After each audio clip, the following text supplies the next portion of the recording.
ደርግና የአየር ኃይሉ ጀነራል ትዝታዎች ክፍል 23 ከቤተሰቤ ጋር ለመጀመሪያ ጊዜ በደብዳቤ መገናኘት። ከቤተሰቤ ጋር ለመጀመሪያ ጊዜ በደብዳቤ የተገናኘሁት በ1983 ዓመተ ምህረት በክረምት ውስጥ ሲሆን ግንኙነቴም በአስራቴነሽ በኩል ነበረ።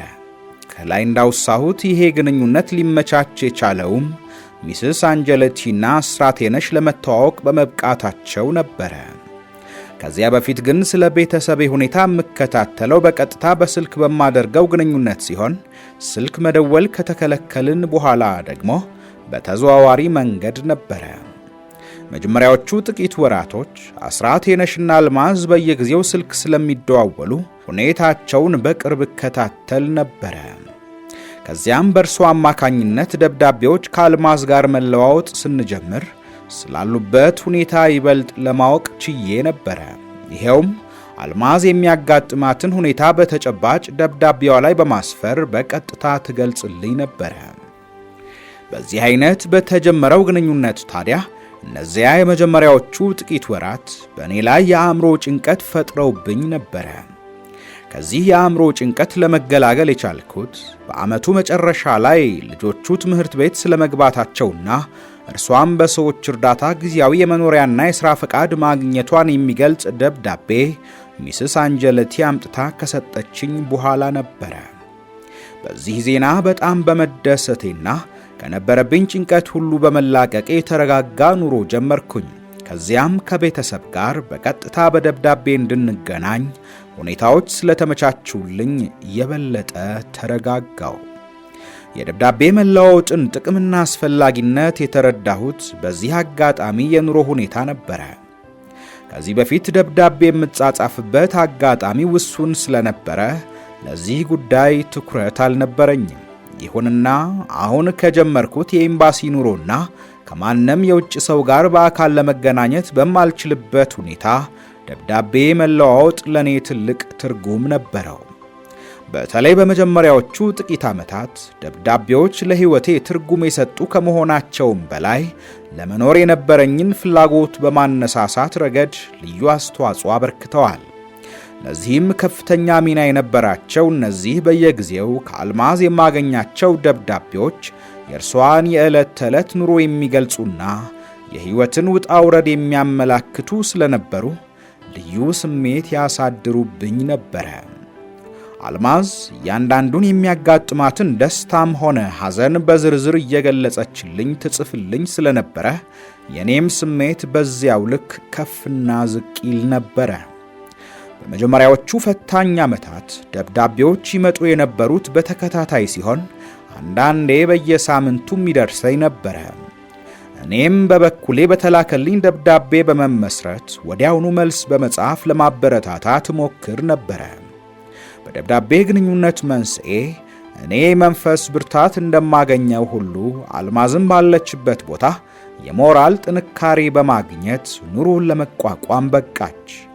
በአሜሪካ ሀገር ኑሮ ምን ያህል ከባድ እንደሆነ መረዳት የቻልኩት ከምትጽፋቸው ደብዳቤዎች ነበረ። ቀደም ሲል እንደገለጽኩት ለመኖሪያ የሚሆናቸው ቤትና አንዳንድ መገልገያ ቁሳቁሶች ከቤተ ክርስቲያን ድጋፍ ካገኙ በኋላ ለምግብና ለዕለት ተዕለት ኑሮ የሚያስፈልጋቸውን ወጪዎች የመሸፈን ኃላፊነት የአልማዝ ነበረ። በወቅቱ አለማየሁ አዳሪ ትምህርት ቤት የመግባት ዕድል ስለገጠመው ለጊዜው የአልማዝ ኃላፊነት ለራሷና ለስናይሽ የሚያስፈልጉ ወጪዎችን መሸፈን ነበረ። እነዚህ ወጪዎችም ቀላል ስላልነበሩ የእርሷ በአስቸኳይ ወደ ሥራ መሰማራትና ገቢ ማግኘት መጀመር አንገብጋቢ ጉዳይ ነበረ። ለዚህም ለመጀመሪያ ጊዜ የተገኘላት ሥራ ሞግዚትነት ስለነበረና ይህንንም ሥራ ያለምንም አመንታት በመቀበልና በመጀመር የገጠማትን ኑሮ ለመቋቋም ዝግጁ መሆኗን አስመሰከረች። ለአንዳንድ ሰዎች ግን ቀድሞ የነበሩበትን ደረጃ በማሰብ እንደዚህ አይነት የመንፈስ ጥንካሬ ማግኘትና በዝቅተኛ ደረጃ ሥራ መጀመር አስቸጋሪ ነበረ። ይሁንና አልማዝ ግን እንደዚህ ያለውን ይሉኝታ ወደ ጎን በመተውና ለዓላማዋ ጸንታ በመቆም ሥራውን በሙሉ ልብ ነበር የጀመረችው። በወቅቱ እንደዚህ ያለ ዝቅተኛ ሥራ ላይ መሰማራቷን የሰሙ አንዳንድ የሚያውቋት ሰዎች ሁኔታውን ከመረዳት ይልቅ እርሷን ማሽሟጠጥ መረጡም። በዚህ ምክንያት በመቀየሟ ከነርሱ ጋር የነበራትን ግንኙነት ሁሉ እስከ ማቋረጥ ደረሰች። ከጊዜ በኋላ ሁሉም እንደተገነዘበው በአሜሪካ ማንኛውም ሥራ የማይናቅና ግለሰቡ የሚመዘነው ጥሮ ግሮ በሚያገኘው ገንዘብና ራሱን ለማስተዳደር በመቻሉ መሆኑን አወቀ። በመሆኑም ማንኛውም የውጭ ዜጋ ቀድሞ የነበረበትን ሕይወት በመርሳትና ይሉኝታን ወደ ጎን በመተው ባገኘው ሥራ ላይ ለመሰማራት ይገደዳል። በአሜሪካ ሀገር መጀመሪያ ላይ ለሁሉም ክፍት ሆኖ የሚገኘው የጉልበት ሥራ በመሆኑ አብዛኛው የውጭ ዜጋ በዚህ ሥራ ላይ መሰማራቱ የተለመደ ነበረ። ከጊዜ በኋላ ግን ግለሰቡ ራሱን ካስተማረና ዕውቀት ከጨበጠ በኋላ በደረጃ ወደ ተሻለ ሥራ ሊሰማራ ይችላል። ከዚህ ተጨባጭ ሁኔታ ታዲያ ብዙ ኢትዮጵያውያን ሀገራቸው በነበሩበት ዘመን የማይሞክሩትን ሥራ እያከናወኑ እንደሚተዳደሩ ለማወቅ ችያለሁ። በአንጻሩም ብዙ ሌሎች ኢትዮጵያውያን ባላቸው ዕውቀትና የትምህርት ደረጃ በደህና ሥራ ላይ ተሰማርተው እንደሚገኙም የታወቀ ነበረ። ስለሆነም በምታገኘው ዕድል ሁሉ ትምህርት ቤት እየገባች ራሷን ለማሻሻል ታደርግ የነበረውን ጥረት ሳስታውስ ጥንካሬዋን አደንቃለሁ። ከዚህ አኳያ መጀመሪያ ላይ የገባችውና ራሷን ከአካባቢዋ ጋር ለማለማመድ የሞከረችው በቋንቋ ትምህርት ቤት ነበረ። በዚህ ትምህርት ቤት ከእርሷ ጋር አብረው ይማሩ የነበሩት ምንም የእንግሊዝኛ ቋንቋ የማይችሉ ነጮች ነበሩ። እርሷ አስቀድማ ቋንቋውን የመናገር ችሎታ ቢኖራትም እዚያ ትምህርት ቤት ለመግባት የፈለገችበት ምክንያት የሀገሩን ሰዎች ያነጋገር ፈሊጥ ለማወቅና የቃላትን የድምፅ ቅላጼ የበለጠ ለመረዳት ነበረ። ከዚህ በተጨማሪ ደግሞ በትምህርት ቤቱ አማካኝነት ሥራ ለማግኘት የሚያስችል እንደ ኮምፒውተር ሳይንስ ያለ ሥልጠና ለመቅሰምም ነበረ። በትምህርት ቤት ውስጥ እንደነበረች በአጭር ጊዜ መገንዘብ የቻለችው ነገር ቢኖር የቀለም ልዩነት ምን ያህል ተጽዕኖ እንደነበረው ነው። ምንም እንኳ እርሷ አብረዋት ከሚማሩት ነጮች የተሻለ የቋንቋ ችሎታ ቢኖራትም ትምህርት ቤቱም ሆነ አስተማሪዎቹ የሚያዳሉት ለነጮቹ ነበረ። ይህም ሆኖ እርሷ የሚታየውን ግልጽ የሆነ የአድሎ አሰራር እንዳላየች በመተው የምትፈልገው ግብ እስክትደርስ ድረስ ጥረቷን ቀጠለች። በዚህ ወቅት ታዲያ ድጋፍ ሊያደርጉልኝ ይችላሉ ለምትላቸው አስተማሪዎችም ሆነ የትምህርት ቤት አመራር አባላት በስማቸው ደብዳቤዎች እንድጽፍላቸው እየጠየቀችኝ በርካታ ደብዳቤዎች ጽፌያለሁ። የደብዳቤዎቹ ዓላማ እርሷ ከአሁን በፊት ደህና ቤተሰብና ኑሮ የነበራት መሆኑን በመግለጽ በሁኔታዎች አጋጣሚ ከደረሰባት ችግር ለመውጣት እንድትችል እርዳታ እንዲደረግላት ለማሳሰብ ነበረ። የጻፍኳቸው ደብዳቤዎች ይህ ነው የሚባል ተጨባጭ እርዳታ ባያስገኙላትም ከሞራል አኳያ ግን ብርቱ ድጋፍ እንደሰጧት በየጊዜው ትገልጽልኝ ነበረ። በሌላ በኩል በመጀመሪያ ላይ ጠለላ ለሆኗቸው የቤተ ክርስቲያን ሰዎች በተለይም ለመሪው ለፋዘር ሚሃንና እዚያ ለሚያገለግሉ ሲስተሮች የምስጋና ደብዳቤዎች በየጊዜው በመጻፍ ብዙ ድጋፍ ሊያስገኙላት ችለዋል። ፋዘር ሚሃን በየዕለተ ሰንበቱ ለጸሎት የሚመጡ ምዕመናንን አልማዝና ልጆቿ እርዳታ እንደሚያስፈልጋቸው በማስረዳት በርካታ ድጋፍ አስገኝቶላቸዋል። ከማቴሪያል እርዳታ በተጨማሪ ለስናይሽ የትምህርት ቤት መመላለሻ አውቶቡስ በነፃ እንድትገለገል አስደርጓል። እኔም ከአልማዝ በማገኘው ጥቆማ በየጊዜው ለፋዘር ሚሃን የምስጋና ደብዳቤ ጽፍ ስለነበረ እርሱም አልፎ አልፎ ለምጽፋቸው ደብዳቤዎች መልስ ከመጻፉ ሌላ ከኔም ጋር በመቀራረቡ ከቤተሰቤ አልፎ እኔንም ለመርዳት ጥረት አድርጓል። ለቤተሰቤ ይህን የመሰለ ድጋፍ የሚሰጠው ፋዘር ሚሃን የሚመራው የአካባቢው የካቶሊክ ቤተክርስቲያን ነበረ። አልማዝና ልጆቹም ለጸሎትም ሆነ ለመንፈሳዊ ትምህርት የሚሄዱት ወደዚሁ ቤተክርስቲያን ነበረ። ስለሆነም ከጥቂት ጊዜ በኋላ አልማዝም የዚህ ቤተክርስቲያን ተከታይ ለመሆን መወሰኗን ገለጸችልኝ። መጀመሪያ ላይ ክርስትና ሃይማኖት ተከታይ እስከሆነች ድረስ ለምን የካቶሊክ እምነት ተከታይ መሆን አስፈለጋት የሚል ስሜት አደረብኝ። የሆነ ሆኖ አልማዝ ባለችበት አካባቢ በቅርብ ሆና ድጋፍ የለገሰቻት ይህቺው ቤተክርስቲያን ከመሆኗም በላይ እርሷም ያመነችበት ጉዳይ ስለነበረ ውሳኔዋን ተቀበልኩኝ። ይሄም ቢሆን የካቶሊክ ቤተክርስቲያን ተከታይ ከመሆኗ በፊት ፋዘር ሚሃን የኔን ስምምነት በመጠየቁ እንደማልቃወም በጽሑፍ ገለጽኩለት። ከዚያም አልማዝ የመጽሐፍ ቅዱስ ትምህርት ከተሰጣት በኋላ የሃይማኖቱ ተከታይ የሚያደርጋትን ስነ ሥርዓት አከናወነች። ከዚያም በአካባቢያቸው የበለጠ ተቀባይነት አገኘች። ፋዘር ሚሃንም ሁኔታውን በመጠቀም ለቤተሰቡ የተለያዩ ድጋፎችን በየጊዜው ለማሰባሰብ ችሏል።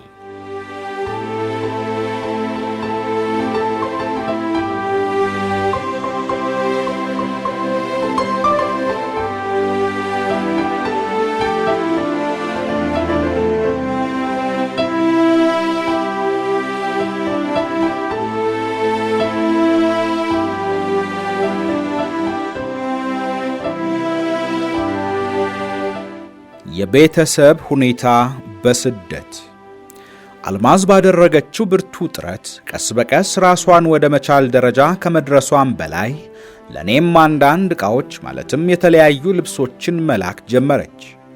ከዚህ ሌላ ለአንዳንድ ወጪዎች የሚሆነኝ በማለት ገንዘብ መላክ የጀመረች ሲሆን በበዓል ጊዜያት ደግሞ ከኔም አልፋ ለጓደኞቼም ጭምር ትልክ ነበረ።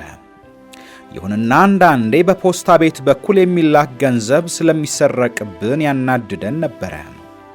በሌላ በኩል ራሷን እያሻሻለች ስትሄድ ለመንቀሳቀስ እንዲረዳት አንድ አሮጌ መኪና የገዛች ሲሆን መኪናዋ እየተበላሸች ባስቸገረች ጊዜ ፋዘር ሚሃን የሰዎችን ድጋፍ አሰባስቦ የተሻለ መኪና እንድትገዛ ረድቷት ነበረ።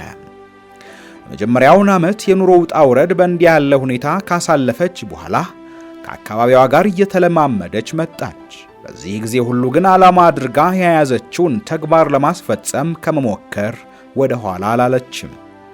ይሄውም አንደኛ ለእርሷም ሆነ ለቤተሰቦቿ በአሜሪካ የፖለቲካ ጥገኝነት ማስገኘትና ብሎም የመኖሪያ ፈቃድ እንዲኖራቸው ማድረግ፣ ሁለተኛ ደግሞ እዚህ የቀረነውን እኔና ብሩክታዊትን ቤተሰብን ለማሰባሰብ በሚፈቀደው ሕግ መሠረት ወደ አሜሪካ እንድንሄድ ማስቻል ነበረ። በወቅቱ የኔ ጭንቀት የነበረው የአሜሪካ መንግሥት ለቤተሰቦቼ የፖለቲካ ጥገኝነት እንዳይነፍጋቸውና ወደ ኢትዮጵያ እንዳይመልሳቸው እንጂ ስለኔ መሄድ አልነበረም።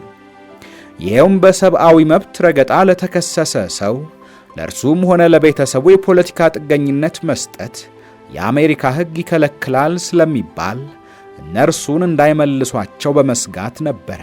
በዚያን ጊዜ ልጆቻችን ስናይሽና ለማየው ዕድሜያቸው ከ16 ዓመት በታች በመሆኑ ሥራ ላይ ለመሰማራት ሕጉ አይፈቅድላቸውም ነበረ።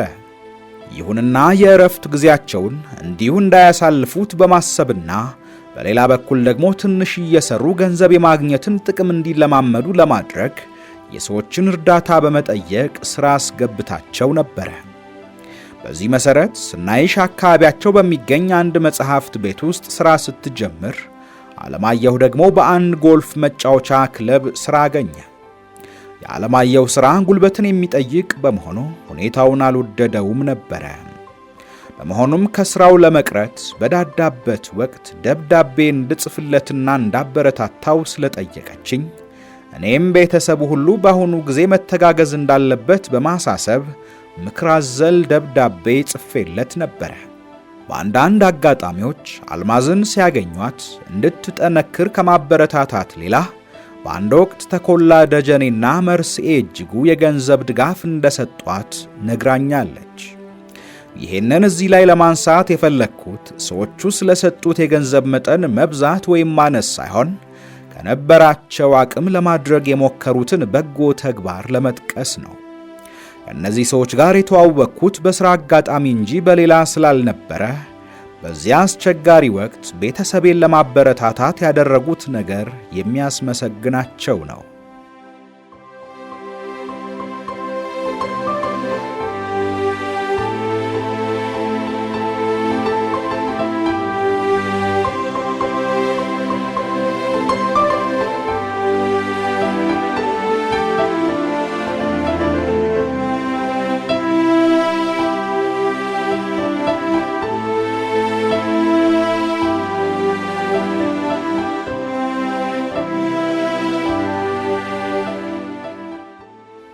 የጣሊያን መንግስት ለኢትዮጵያ አዲስ አምባሳደር መሾም። አምባሳደር ሰርጂዮ አንጀሌቲ በኢትዮጵያ የመንግስት ለውጥ ከተደረገ ከ2 ዓመት በኋላ የሥራ ጊዜውን ጨርሶ ወደ ሀገሩ የሚመለስበት ወቅት ደረሰ። አምባሳደሩ ለኛ ከለላ በመስጠት ያደረገው አስተዋጽኦና በኋላም ባለቤቱ ታደርግልን የነበረው እንክብካቤ በጣም ከፍተኛ ስለሆነ የነርሱን ከዚህ ሀገር መቀየር የምናስበው በስጋት ነበረ።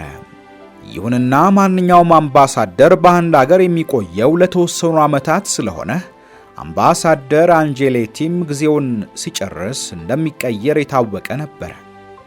አምባሳደር አንጀሌቲ እንደውም ከመደበኛ ጊዜው በተጨማሪ 2 ዓመታት ተራዝመውለት ነበረ።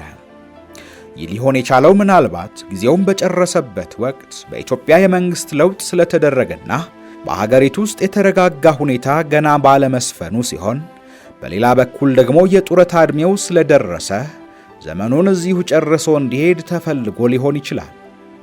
የሆነ ሆኖ በማንኛውም ምክንያት ይሁን እኛ ከዚህ ከገባን በኋላ አምባሳደር አንጀሌቲ ለተጨማሪ 2 ዓመታት እንዲቆይ መደረጉ በጣም ጠቅሞናል። ሚስስ አንጀሌቲ ወደ ሀገራቸው የሚመለሱት በመጋቢት 1985 ወይም ማርች 28 1993 የነበረ መሆኑን አስቀድማ ስለነገረችን በነርሱ ምትክ የሚመጣው አምባሳደር እንዴት ይይዘናል የሚል ስጋት አድሮብን ነበረ። ስጋታችን የመነጨውም ሚሲስ አንጀሌቲ በኤምባሲ ውስጥ በነበራት ከፍተኛ ተደማጭነት እኛን በሚመለከት ከአስተዳደሩ ጋር በቀጥታ በመነጋገር ጉዳያችንን ሁሉ ስታስፈጽምልን በመቆየቷና እርሷ ከሄደች ማን ይታደገናል በሚል ነበረ። ለምሳሌ የምግብ አቅርቦት፣ ደረቅ ራሽን፣ የጽዳት ዕቃዎች መሟላት፣ የሰራተኛ ጉዳይ፣ የደብዳቤዎች መላላክና የመሳሰሉት ሁሉ የሚፈጸሙት በእርሷ አማካኝነት ነበረ። ከዚህ ሌላ ደግሞ ለእኔ በግል ታደርግ የነበረው ድጋፍ ከፍተኛ ስለሆነ የእርሷ መሄድ እንደሚጎዳኝ ተሰምቶኝ ነበረ። ይሁንና ከመሄዳቸው በፊት አንዳንድ በኤምባሲ ደረጃ ለኛ ሊደረጉ የሚገባቸውን ጉዳዮች መስመር ለማስያዝ ሞክራለች። በዚህ ረገድ ለምሳሌ አስተዳደሩ የኛን ጉዳይ በቅርብ እየተከታተለ ችግራችንን እንዲፈታ ስርዓት በመፍጠር በእርሷ ስም የምናደርገውን የደብዳቤዎች ልውውጥ በኤምባሲው ስምና አድራሻ እንዲሆን በማድረግ የወሰደቻቸው እርምጃዎች አንዳንዶቹ ነበሩ። በሌላ በኩል እርሷ በግሏ በነበራት ርኅራኄ ሀገር ውስጥም ሆነ ውጭ ከነበሩ ቤተሰቦቻችን ጋር እየተገናኘች የምትሰጠን ልዩ ድጋፍ የሚቋረጥበት ወቅት ደረሰ። ይሄም በመሆኑ የመሄጃቸው ቀን በተቃረበበት ጊዜ ሚስስ አንጀሌቲ አስራት የነሽ ቢሮ ለመጨረሻ ጊዜ ሄዳ ከመሰናበቷ ሌላ 1 ሙሉ ሳጥን ሻምፓኝ በስጦታ አበረከተችላት። እዚህ ሌላ ምናልባት የብሩክታዊት ቪዛ ከዋሽንግተን ተፈቅዶ የመጣ እንደሆነ በሚል የአሜሪካ ኤምባሲ የቪዛ ክፍል ኃላፊውን የስልክ ቁጥር በመስጠት በየጊዜው እየደወለች እንድትጠይቅ የነገረቻት ሲሆን በተለያዩበት ወቅትም አስራት የነሽ አዝና እንዳለቀሰች ሰማው።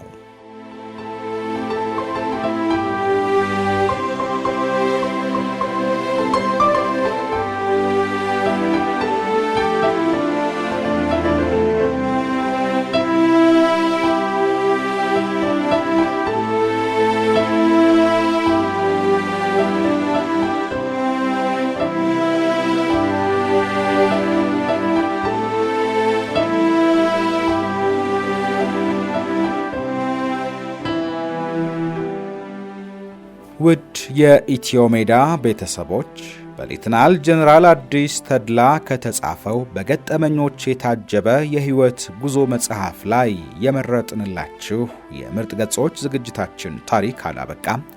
ክፍል 24ን በቀጣይ ይዘንላችሁ እንቀርባለን። ውድ ቤተሰቦቻችን ቻናላችንን ሰብስክራይብ፣ ላይክ፣ ሼር እንድታደርጉ ሐሳብና አስተያየቶቻችሁን እንድታጋሩን የቻናላችን ሜምበር ወይም ቤተሰብ በመሆን ዝግጅታችንን ቻናላችንንም እንድትደግፉ በአክብሮት እንጠይቃለን።